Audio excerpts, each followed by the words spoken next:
당진 지역 전세 사기 피해자들이 소방 안전시설 고장 등으로 어려움을 겪고 있습니다. 이런 가운데 당진시가 지원에 나서 눈길을 끌고 있습니다.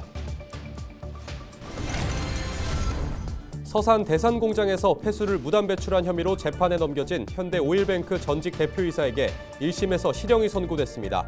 성일종 의원은 현대오일뱅크에 주민을 위한 대책 마련을 촉구했습니다. 당진의 한 교차로에서 화물차 한 대와 SUV 차량 2대가 충돌하는 사고가 발생했습니다. 이 사고로 1명이 사망했으며 경찰은 사고 경위를 조사하고 있습니다.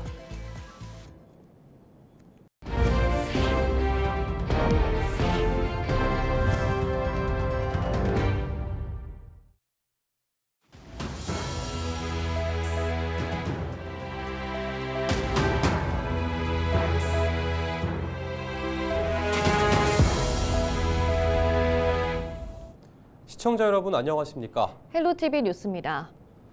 LG 헬로비전 충남방송에서는 당진 지역 전세 사기 피해자들이 겪고 있는 어려운 현실에 대해 보도하고 있습니다. 피해자들은 시설 내 소방 안전시설 고장으로 위험에 노출된 상태였는데요. 충남방송 보도 이후 당진시가 지원책을 마련해 피해자들을 위한 지원에 나섰습니다. 정호석 기자의 보도입니다.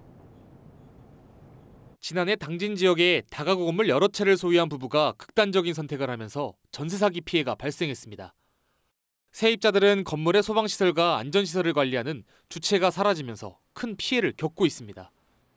화재 위험에 노출되는 것뿐만 아니라 고장난 시설을 수리하지 않으면 과태료까지 부과되는 상황. 다행히 당진시가 협회의 도움을 받아 고장난 소방펌프 등을 무상으로 수리해줬습니다. 방송 이후에 당진시에서 소방시설 수리 무상업체를 소개해 주어서 현재 문제가 되었던 소방시설이 수리되는 상태이거든요. 당진시에서 관심을 가지고 도움을 주신 점에 저와 모든 입주민들이 진심으로 감사함을 느끼고 있습니다. 전기시설 관리에 대한 부담도 줄었습니다. 당진시가 지역 내 전기업체의 도움을 요청해 시설 점검과 수리 등을 해주기로 한 겁니다. 이와 함께 전기시설 관리업체 지정에 드는 비용도 지원합니다. 전기시설에 대해서도 관리하는 주체가 없다 보니까 예전에 관리하고 있던 대원전기라는 회사가 있더라고요.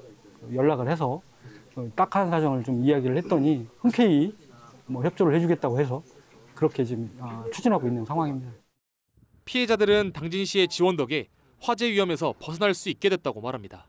당진시청에서 많이 알아봐주고 대원전기, SK소방 같은 이제 사설 업체에서도 협회에 가입돼 있다는 명목 하나로 지역사회 봉사 차원으로 많이 도와주고 있습니다. 소방시설이 수리됨으로써 이제 화재에 대한 위험이나 그런 것들을 많이 벗어났다고 생각합니다. 당진시는 해당 건물과 같은 어려움을 겪고 있는 피해자들을 만나 이야기를 듣고 지원 방법을 마련할 계획입니다. 문제가 있던 건축물 말고도 다른 건물이 또 몇 채 더 있는 걸로 알고 있는데 도움이 필요하면 행정에서 최대한 도울 수 있는 부분은 제가 도와주려고 그렇게 추진하고 있습니다. 해를 거듭할수록 피해가 커지고 있는 전세 사기. 이런 가운데 피해자들을 위한 당진시의 지원이 모범 사례로 자리 잡을 수 있을지 관심이 쏠립니다. 헬로티비 뉴스 정호석입니다. 서산 대산공장에서 폐수를 무단 배출한 혐의로 재판에 넘겨진 현대오일뱅크 전직 대표이사에게 1심에서 실형이 선고됐습니다. 서울중앙지법은 현대오일뱅크 전 대표에게 징역 2년 6개월, 전 안전생산본부장 B씨에게 징역 1년 2개월을 선고했습니다. 또 함께 재판에 넘겨진 전현직 임원 3명에게는 징역 6개월에서 1년을 선고했습니다. 이들은 지난 2019년 10월부터 약 2년 동안 페놀 등이 함유된 폐수 약 33만 톤을 오염방지 시설을 거치지 않고 자회사로 배출한 혐의 등을 받고 있습니다. 한편 성일종 의원은 현대오일뱅크의 사법부의 최종 판단이 남아있지만 주민들이 수긍할 만한 대책을 조속히 내놓으라고 강조했습니다. 26일 오후 2시쯤 당진 고대면의 한 교차로에서 화물차 한 대와 SUV 차량 2대가 부딪히는 사고가 났습니다. 이 사고로 화물차 운전자가 심정지 상태로 병원으로 이송됐지만 결국 숨졌습니다. 또 SUV 차량 운전자와 동승객 등 모두 4명이 다쳐 인근 병원으로 옮겨져 치료를 받고 있습니다. 경찰은 국도와 교차로 합류 지점에서 사고가 난 것으로 보고 사고 경위를 조사하고 있습니다.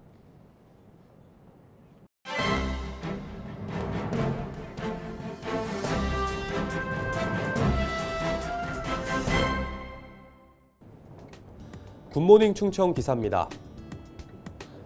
충남과 대전이 1989년 분리돼 별개의 광역자치단체로 운영된 지 36년이 지났다고 합니다. 도청은 2012년 대전에서 내포 신도시로 이전한 상태인데요.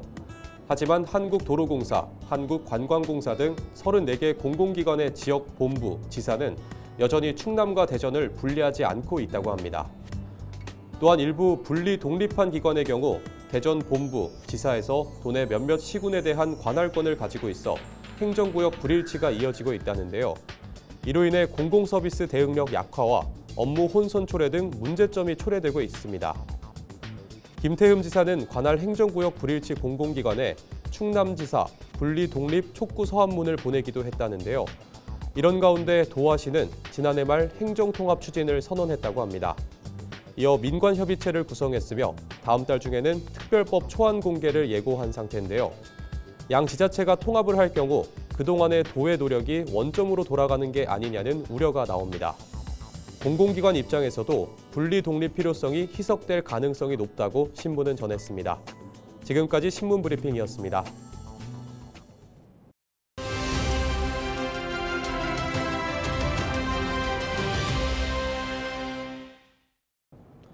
당진시 노동권익센터가 개소하면서 지난주부터 본격적인 운영을 시작했습니다.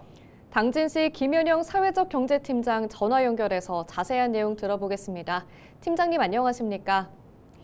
네, 먼저 노동권익센터 설립 배경부터 짚어주시면 좋을 것 같습니다.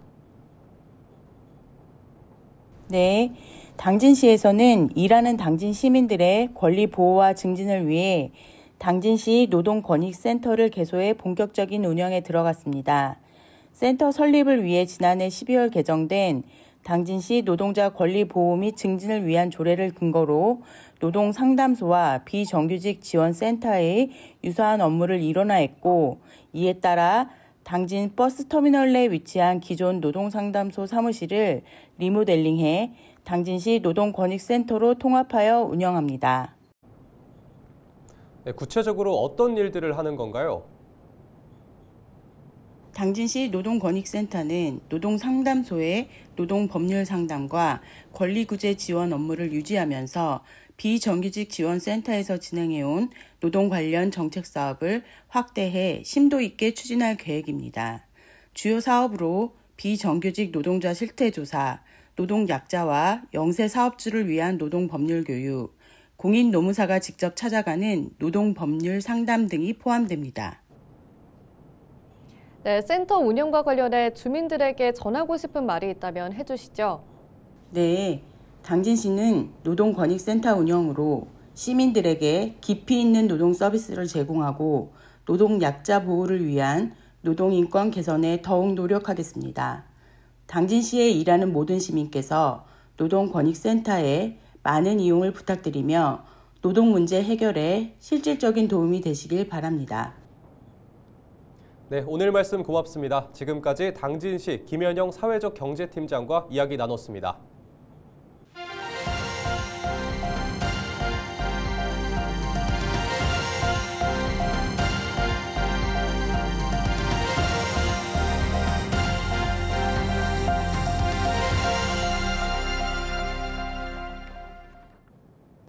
천안의 한 아파트에서 화재가 발생해 약 30분 만에 진화됐습니다. 27일 새벽 3시 40분쯤 천안시 동남구의 한 15층짜리 아파트 10층에서 불이 났습니다. 이번 화재로 10층에 거주하는 주민 2명이 연기를 마셔 인근 병원으로 이송됐고 일부 주민은 스스로 대피했습니다. 경찰과 소방당국은 현관 쪽에서 펑 하는 소리와 함께 불길이 치솟았다는 주민의 진술 등을 토대로 정확한 화재 원인을 조사하고 있습니다. 국내 대표 바이오 기업인 셀트리온이 2028년까지 예산군에 바이오 의약품 생산 공장을 신설합니다. 27일 충남도와 예산군 셀트리온이 바이오 의약품 생산 공장 신설을 위한 투자 합의각서를 체결했습니다. 예산군과 셀트리온은 올해까지 산업단지 계획을 승인받을 예정입니다. 충남도는 효율적인 산단 개발을 위해 공장 신설 인허가 등 행정 지원에 나설 방침입니다. 또 충남개발공사는 2027년까지 산단 조성을 위해 토지 매입과 기반시설 공사 등을 마칠 계획입니다. 충남도는 이번 공장 설립으로 일자리 창출과 지역 경제 활성화 등을 기대하고 있습니다. 이번에 그 셀트리온이 들으면서 부족했던 이 바이오 분야가 성장을 할 수 있고 또 충남의 그런 이 바이오 산업의 미래를 그려나갈 수 있다고 생각을 합니다. 올해 1월 태안군을 찾은 관광객 수가 지난해보다 증가했습니다. 태안군은 한국관광공사의 지역별 관광 현황을 분석한 결과 지난달 태안 지역 방문객 수는 97만 9천여 명이라고 밝혔습니다. 이는 지난해 같은 기간보다 13% 증가한 수치입니다. 가장 많은 방문객이 찾은 관광지는 꼬치 해수욕장과 말리포 해수욕장, 안면도 수산시장 등입니다. 태안군은 앞으로 축제, 스포츠대회 유치 등을 통해 관광 활성화에 나설 계획입니다. 서산시가 해양수산부에서 주관하는 어촌 신활력 증진 사업에 3년 연속 선정됐습니다. 해당 사업은 어촌의 인구 유입을 위해 주거 기반과 경제 구조 마련 등을 지원하기 위해 추진됩니다. 서산시는 이번 공모 선정으로 국비 35억 원과 도비 4억 5천만 원 등 39억 5천만 원을 확보했습니다. 서산시는 오는 2027년까지 지곡면 도성학의 진출입로 개선과 공동작업장 신축 등을 추진할 계획입니다. 충남교육청이 다음 달 1일 예산군 봉산면에 충남 온라인 학교를 개교합니다. 충남 온라인 학교는 학교에서 개설하기 어려운 교과목과 고시외 과목의 학점 이수를 지원하기 위해 조성됐습니다. 학생들은 소속 학교 교실에서 실시간 쌍방향 온라인 수업에 참여하고 선생님은 충남 온라인 학교 스튜디오에서 수업을 진행합니다.